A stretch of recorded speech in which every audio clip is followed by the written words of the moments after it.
I could not agree more. I think that, kind of along the lines of if hearing no is going to be something that you struggle with, don't be in Yes. sales. Yeah. If the ability to be self critique Yeah. and to accept criticism and feedback and Yeah. constantly be working to improve Yeah. is not a comfort zone for you. I Yeah. think sales is also a tough profession because Yeah. I mean, I'm I started this gig in the late 1900s, right? So I'm You look old, fabulous, Carrie. don't I? So, so yeah, for someone from the late 1900s, I think I'm doing all right. Yes. But I think that even at this age, I am still constantly looking for ways I can do what I do better. What are people Yes. trying now? There is no perfect way to do anything in sales. Honestly, Yes. Uh-huh. there are Yes. degrees of things work sometimes and others there's best, but it's loose. Like you have to read the Yeah. room a lot to know which kind of thing.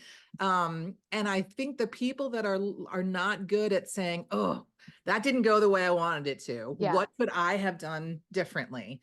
Are Yeah. going to lose out on sales later. I Oh, mean, yeah. and it happens to me today still. Absolutely. I will Yeah. forget some of my core principles on things Yeah. that I coach people to do in Right. sales situations myself, because we're all just human, right? Yeah.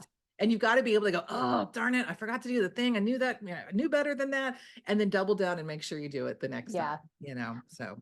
I think it's important to see sponsorship sales, sponsorship business development for your purpose-driven organization as a science.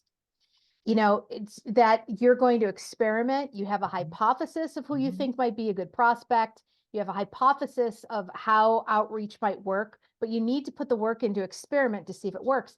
And if it Yeah, doesn't, just like the no's we talked about, you don't stall your efforts. You right. have to continuously try new things. And I'm so glad, you said that earlier because best practices change Yes, you know what worked for me even a couple years ago I don't do. right. It's we're in a different world, and as technology has changed and with AI and Mhm. just everything is just accelerating, we have to be willing to experiment.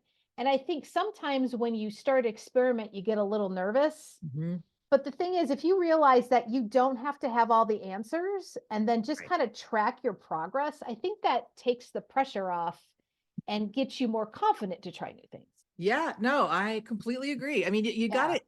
There's only so much thinking about something you can do, and then at some point Yeah. you have to just try it. And Yes. the moment you Oh, try it, you'll probably immediately be like, okay, well, now that I tried it, it's completely obvious that this would have been better than that or whatever. yes. And even if it didn't go anywhere with the one you tried it on, now you're that much more tuned into the right way for the next one you try.